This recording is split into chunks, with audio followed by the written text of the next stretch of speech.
Olá, este é o Conexão Futura. Você sabia que o Brasil é o maior consumidor mundial de agrotóxicos e que 1/5 da nossa população adulta está acima do peso?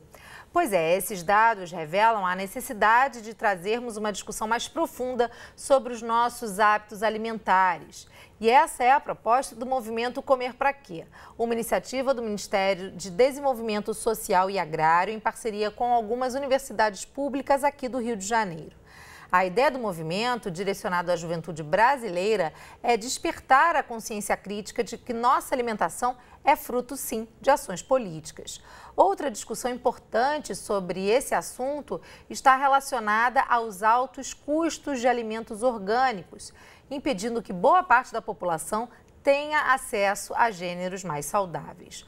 O Conexão Futura de hoje conta com a presença aqui no estúdio de Elis Celestrini, que é membro da equipe técnica do projeto Comer Pra Quê e também nutricionista, e de Isabela Satamini, que também é nutricionista e pesquisadora. Olá, tudo bem com vocês? Olá, tudo bem. É um prazer recebê-las. Isabela, eu queria começar com você. Como a gente pode definir, é claro que isso vai variar muito de família para família, né? E até mesmo das questões individuais de cada um de nós. Mas é possível a gente dizer como anda a alimentação do brasileiro? Sim, a alimentação saudável ela é uma alimentação simples, né? Hoje existe muita informação na mídia que acaba confundindo um pouco e trazendo uns mitos. E a alimentação saudável, ela está muito associada com cozinhar em casa.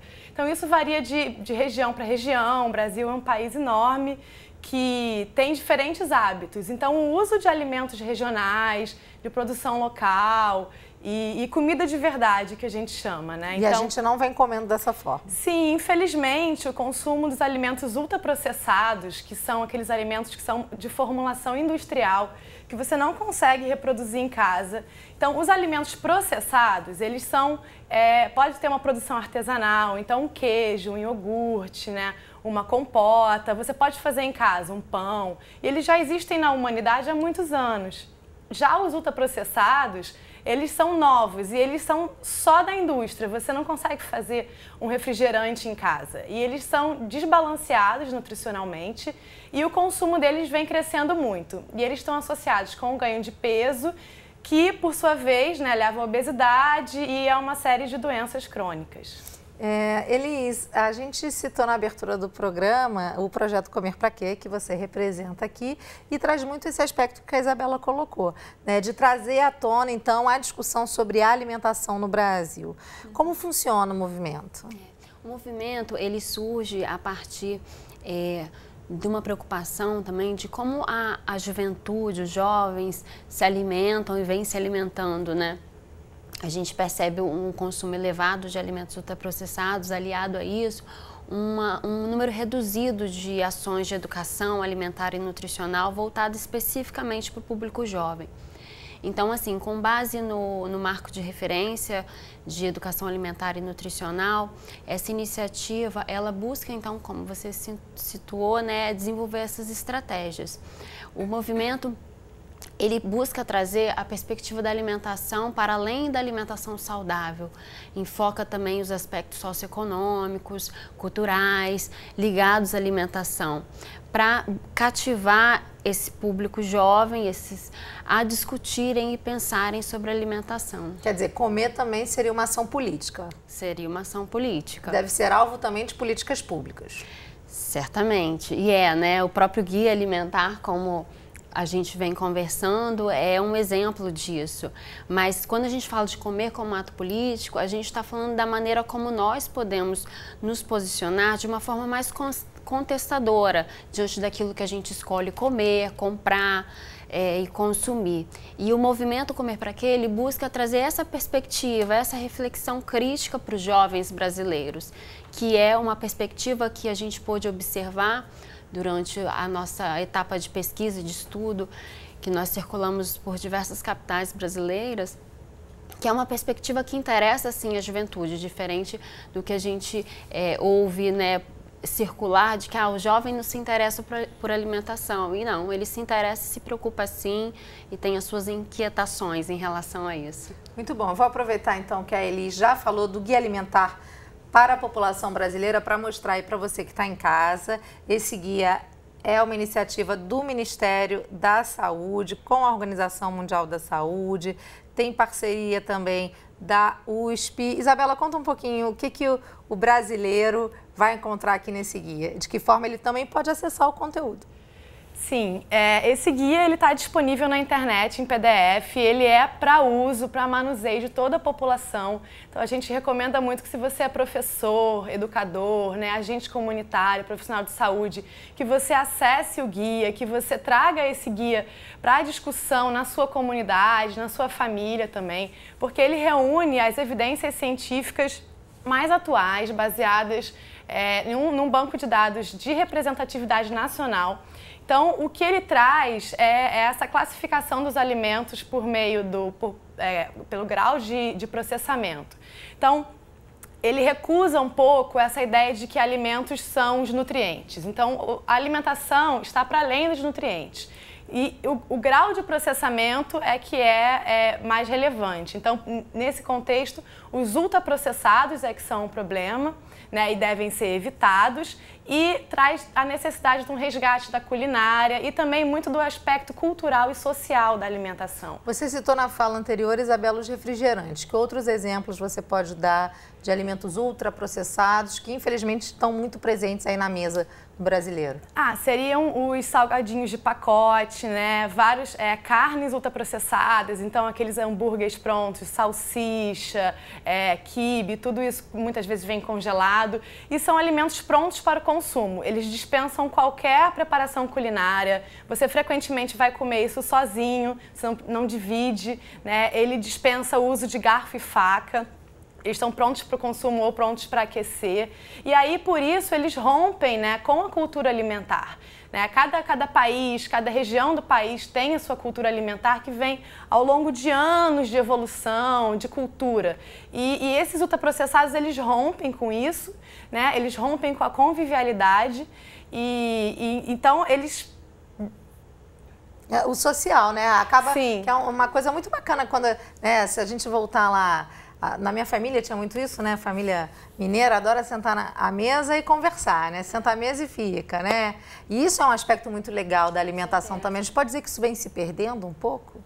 Vem se perdendo e é interessante, por exemplo, no movimento, né, durante a etapa de pesquisa que nós desenvolvemos nas cidades, foi uma coisa muito referida pelos jovens. Eles trazem esse relato, é muito comum durante a refeição cada um comer em um lugar da casa, justamente porque são esses alimentos embalados, prontos, que não precisam desse momento de você pôr à mesa, de você conversar, de você trocar, cozinhar junto, né? Isso foi uma coisa que nos surpreendeu, né? Escutar os jovens sentindo falta desse aspecto da convivialidade. E é uma coisa que tem que ser, sim, estimulada, né? Claro, apesar da correria do dia a dia, a gente tem que voltar. Porque a alimentação nos conecta, né? Conecta as Claro. pessoas, nos conecta com a natureza. Ela é muito importante, essa convivialidade. Gente, a gente falou há pouco sobre o protagonismo do jovem no projeto Comer Pra Quê. Então, quero mostrar para você que está em casa um trechinho de um dos vídeos produzidos pelos jovens do projeto. Vamos assistir. Alimentos considerados saudáveis costumam ser mais caros na sua região? Sim. Com certeza. Bastante. Muito. São. E não são só caros, como são complicados de encontrar. Principalmente os orgânicos, são os que eu gosto, são cada vez mais caros. Não é tão acessível para todas as camadas da população. A produção de alimentos é um negócio lucrativo que não se preocupa com as desigualdades sociais. Será que neste contexto, comer pode ser um ato político? Comer pode ser um ato político. Acredito que sim. Pode ser um ato político individual. Assim como deixar de comer pode ser um ato político. Deixar de comprar ou comprar certa coisa por algum motivo é um ato político. Sobre a política, mas também sobre o sistema, também sobre as empresas. Sobre a política, mas também sobre o sistema, também sobre as empresas. De a gente fechar a boca, fazer uma greve de fome contra a empresa para que ela possa fornecer alimentos mais saudáveis. Parar de ficar colocando agrotóxicos, acidulantes, conservantes. O que tu come é determinado, não simplesmente, eu quero isso, eu como isso. É determinado pelo quanto tu tem, o quanto tu pode pagar, o quanto tu tem para gastar.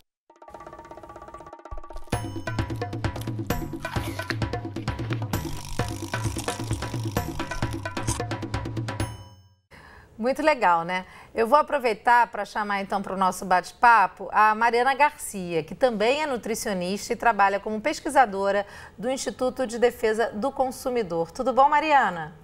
Olá, tudo bem? Obrigada pelo convite. O prazer é todo nosso em conversar com você. Mariana, foi feita uma pesquisa online sobre a utilização do termo integral no rótulo dos alimentos. E para 85% dos entrevistados, apenas alimentos com no mínimo metade da composição contendo cereais integrais efetivamente deveriam receber essa classificação. Como anda essa discussão, Mariana? O que as empresas realmente podem dizer sobre integral? Será que elas estão oferecendo informações falsas? Bom, essa pesquisa, né, que foi realizada pela Solidec no final do ano passado, foi uma pesquisa de opinião, né? Então a gente buscou tentar compreender o que o consumidor definiria como um alimento integral, justamente porque atualmente a gente não tem essa legislação, né? Quando se trata de alimentos ultraprocessados, é importante a gente reforçar a importância do rótulo desse alimento, né? Que é onde o consumidor vai conseguir ter a maior parte das informações sobre esse alimento. Como a Isabela já colocou, né, a questão do guia alimentar e o que a gente entende hoje por alimentação saudável, hoje a gente sabe que num rótulo de um alimento ultraprocessado, o mais importante é a leitura da lista de ingredientes, que é onde a gente vai conseguir entender o que contém aquele alimento. Poucas pessoas sabem, na verdade, que essa lista ela tem uma ordem, né? Então, o primeiro alimento da lista, ele é o que está em maior quantidade, e o segundo em menor e assim por diante, né? Então, a gente perguntou a esses consumidores, né, esses indivíduos, o que um produto precisa conter para ser chamado de integral. Atualmente a gente não tem legislação sobre isso, né? Então as indústrias elas utilizam o termo integral como elas quiserem, né? Não há uma legislação.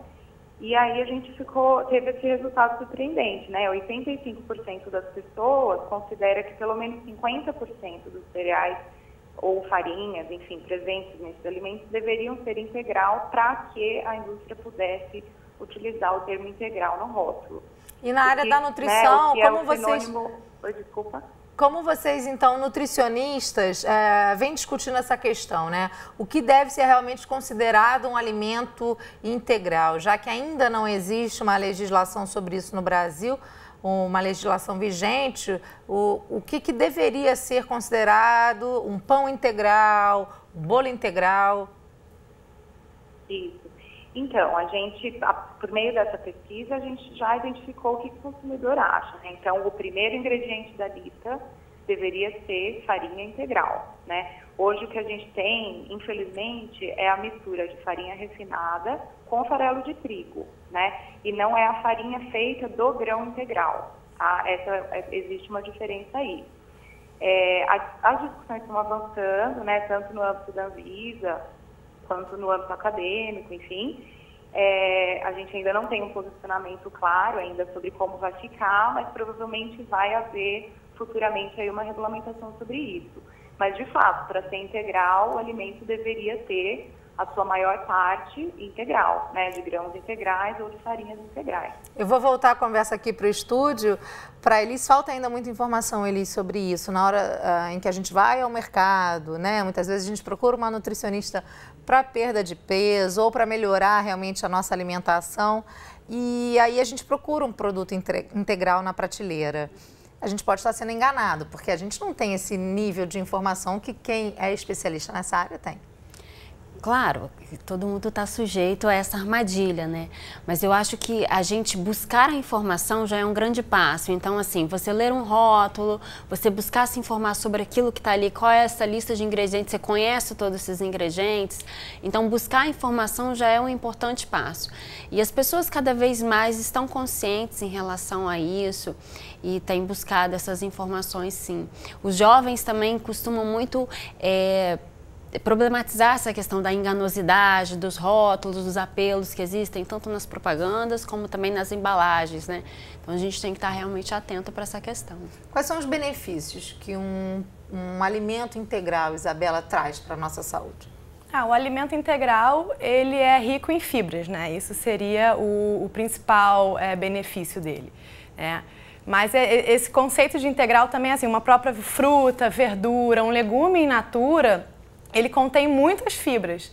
Então, o principal é optar pela comida de verdade. Então, ao escolher um alimento, olhar o rótulo e ver os ingredientes, lista de ingredientes. Geralmente, um alimento, uma comida de verdade, um alimento minimamente processado, ele contém em torno de 3 a 5 ingredientes, que geralmente você conhece eles todos. Você, pelo menos, já ouviu falar e poderia reproduzir aquilo em casa. Agora, um ultraprocessado, ele tem ali uma lista extensa de ingredientes, com várias substâncias químicas, que são aditivos químicos, e ingredientes industriais, que você nunca vai usar na sua casa. Então, isso aí já é um fator de alerta para evitar esse tipo de produto. Muito boa essa dica. Mariana, vocês no IDEC têm acompanhado outras discussões também sobre a obrigatoriedade das informações no rótulo dos alimentos. A gente tem uma discussão recente sobre a questão dos alergênicos. Como anda a legislação no Brasil em relação, por exemplo, às informações sobre lactose, glúten? A gente tem evoluído? Sim, a gente tem evoluído, né? Hoje no Brasil já é obrigatório, né, ter a informação sobre o glúten, sobre outros alimentos e ingredientes que possam causar alergias, né? A gente vem avançando, sim, nesse sentido. Outra questão importante para falar sobre os avanços que a gente ainda precisa ter em rotulagem, né, é a questão de transformar o rótulo como um instrumento que facilite para o consumidor as escolhas saudáveis, né? Então, a gente apoia, por exemplo, a rotulagem frontal, né, que é informar na parte da frente do alimento, ter algumas informações que orientem esse consumidor a fazer as melhores escolhas, modificar também aquela tabela nutricional, né, talvez o porcionamento ali. Hoje a gente tem cada produto um tamanho diferente de porção, talvez apoiar aí uma questão dos 100 gramas, né, então usar para todos os produtos 100 gramas, por exemplo, facilitaria a comparação por parte dos consumidores. O próprio, né, tamanho da então, fonte, né? Muitas vezes é aquela fonte pequenininha, a gente não consegue nem ler o que está escrito na tabela. Tem a questão do tamanho da letra, tem a questão da quantidade de informação e tem a questão que também é muito importante no caso de ultraprocessados, que são as alegações, né? Que é quando o produto ele alega ser determinada coisa, né? Que também não existe muita legislação sobre isso ainda, mas tentar regular isso de alguma forma, né? Principalmente dos ultraprocessados que se dizem saudáveis, né? Hoje a gente tem muitas alegações nesse sentido e falta de regulamentação. Mariana, eu queria agradecer a sua participação no programa de hoje. Muito obrigada. Ok, obrigada eu. Até uma próxima. Bom, a gente começou o programa falando que o Brasil é o maior consumidor de agrotóxicos no mundo. Segundo o dossiê da Associação Brasileira de Saúde Coletiva, a Abrasco, 70% dos alimentos in natura consumidos no país estão contaminados por fertilizantes, inseticidas e outros produtos químicos. Mas já existem iniciativas, como a que a gente vai ver agora, que mesmo numa grande cidade como São Paulo, conseguem sim produzir e levar aos consumidores produtos orgânicos. Vamos lá. Comecei a vir para essa coisa de plantar orgânicos porque eu estava sem trabalhar e já tinha esse sítio da família. Fui meio que na brincadeira, vendendo para um, para outro e aí ficou sério, né? E aí realmente eu comecei a me empenhar para fazer isso e transformar numa venda maior de orgânicos. E através da Cooperapas, os produtores da região de Parelheiros, bairro rural da capital paulista, encontraram na agricultura orgânica uma fonte sustentável de renda. Nós temos uma banca da Cooperapas dentro da feira do Ibirapuera. Também temos um projeto de estar fornecendo produto orgânico para merenda escolar, que tem agora uma lei de que 30% do alimento fornecido nas escolas municipais tem que vir da agricultura familiar e da agricultura orgânica. A nossa cooperativa tem tudo para crescer, para agregar mais agricultores e poder estar dando uma condição mais justa, mantendo o agricultor na terra, podendo fazer com que ele seja valorizado. Essa rede, que vai sendo construída em torno da busca por alimentação saudável, acaba motivando as pessoas ao redor a se preocuparem mais com a procedência dos alimentos. Eu não tinha noção, né, de que não é porque você está comendo salada e verduras e legumes que necessariamente você está comendo saudável. Porque a forma que as pessoas produzem isso, com um monte de outros componentes químicos, faz com que ele não seja tão saudável assim. Elis, essa discussão sobre os agrotóxicos apareceu também nos jovens do vídeo que a gente exibiu do projeto Comer Pra Quê? E uma questão que ainda remete muito aos alimentos orgânicos e que os jovens trouxeram foi a questão do custo desse alimento, né? Como é que a gente pode reverter isso? Por que os alimentos orgânicos ainda são tão caros no Brasil? É uma questão de facilidades e de acesso também, né? Mas se você busca, pesquisa, se informa um pouco mais, você consegue descobrir, mapear iniciativas que acontecem no seu arredor, na sua cidade, em regiões periurbanas. Então, assim, existem iniciativas de jovens agricultores urbanos, ou então agricultores periurbanos que fazem feiras de produtos agroecológicos, que produzem esses alimentos livres, né, de aditivos. É uma questão assim de buscar se informar e descobrir esses circuitos menores, né? Sempre um circuito que você tenha a menor distância entre quem está produzindo e quem está comprando. A informação ajuda muito nesse sentido. Isabela, por favor. Eu queria ressaltar uma coisa importante também, que a gente associa muitos agrotóxicos às frutas, legumes e verduras. Mas a gente tem que lembrar que não se deve, mesmo que você não consiga consumir o orgânico por conta de dificuldade de acesso, do preço, as frutas, legumes e verduras continuam sendo super importantes, mesmo não orgânicas, porque todos esses ultraprocessados, eles também contêm agrotóxicos. A carne também contém agrotóxico, né? Hoje em dia a água está contaminada com agrotóxico por conta do sistema produtivo de alimentos. Então, a soja, o trigo e o milho, que são a base desses alimentos ultraprocessados, eles também contêm agrotóxicos. Então, não é para também ficar com medo das frutas, legumes e verduras se você não puder consumir o orgânico. Uhum. Quer dizer, e ainda a gente tem esse estigma, como a gente viu na matéria que a gente exibiu, que você está comendo salada, você está comendo de forma saudável. Também tem que ver a procedência disso, né? A gente vem, recentemente as redes sociais foram um palco aí de uma discussão sobre alimentação saudável, envolvendo até a apresentadora Rita Lobo, né, com alguns internautas no Twitter, e ela trouxe alguns aspectos importantes, né? A gente vem aí de um momento em que muitos jovens seguiam pelas plataformas digitais, seguem dietas que os youtubers e pessoas no Instagram que têm aí o objetivo de emagrecer, ter um corpo mais malhado e seguem aquela rotina alimentar abrindo mão de componentes essenciais. Isso não necessariamente é ser saudável. Essa é uma questão também que vocês trazem na discussão do Comer Pra Quê? O que é realmente uma alimentação saudável? Não é abrir mão de tudo. Claro, a gente busca trazer a reflexão crítica mesmo sobre a alimentação, né? Tratar da alimentação como algo adequado e sustentável, sem dar uma ênfase excessiva para o aspecto apenas da saúde, porque a alimentação não é só ingerir nutrientes, não é só você criar atributos daquilo que faz bem ou faz mal para você. A alimentação envolve outros aspectos, né? Então, a alimentação é algo simples, é uma comida que é fácil de se preparar, fácil de se... Sobretudo se você detém habilidades culinárias, né? E não fica seduzido por essas facilidades dos alimentos ultraprocessados. E que deve ser prazerosa também. Certamente, prazerosa também. Com certeza, né? O ser humano não é um ser só biológico, é um ser social. Então, sentir prazer faz bem para a saúde também, né? Então, a gente não pode perder esse componente do prazer, que eu acho que é um pouco do que a Rita Lobo quis trazer. E a Rita é, assim, muito parceira do Guia Alimentar. Inclusive, tem uma série no YouTube que é ela e o professor Carlos Monteiro ensinando, e eles vão falando muito do Guia Alimentar. Se chama Comida de Verdade, a série, e eles cozinham juntos e vão na cozinha conversando sobre essa diferença dos ultraprocessados para comida de verdade. Muito bom. Eu recomendo. Muito bom. Vou colocar então essa dica aí para você que está em casa. O canal do YouTube, o Panelinha, da Rita Lobo, e aí aqui você encontra o curso citado pela Isabela, Comida de Verdade, apresentado então pela Rita Lobo e pelo professor Carlos Monteiro, que é um dos coordenadores do Guia Alimentar para a população brasileira. Eu vou aproveitar então que a gente está na internet e mostrar o guia em PDF para você que provavelmente não terá acesso ao guia na sua forma física, em forma de livro, mas aí está então o PDF para você baixar no site do Ministério da Saúde, portalsaude.saude.gov.br.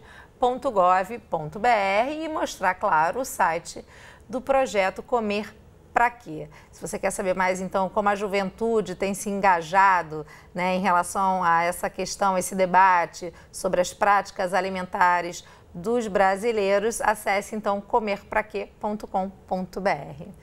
Meninas, muito obrigada pelo programa de hoje. Foi um prazer conversar sobre esses diferentes aspectos da alimentação. Espero revê-las em breve. A gente agradece. Obrigada. A você de casa, muito obrigada pela companhia de sempre. A gente se vê quando você quiser no futuraplay.org. Um beijo e até a próxima.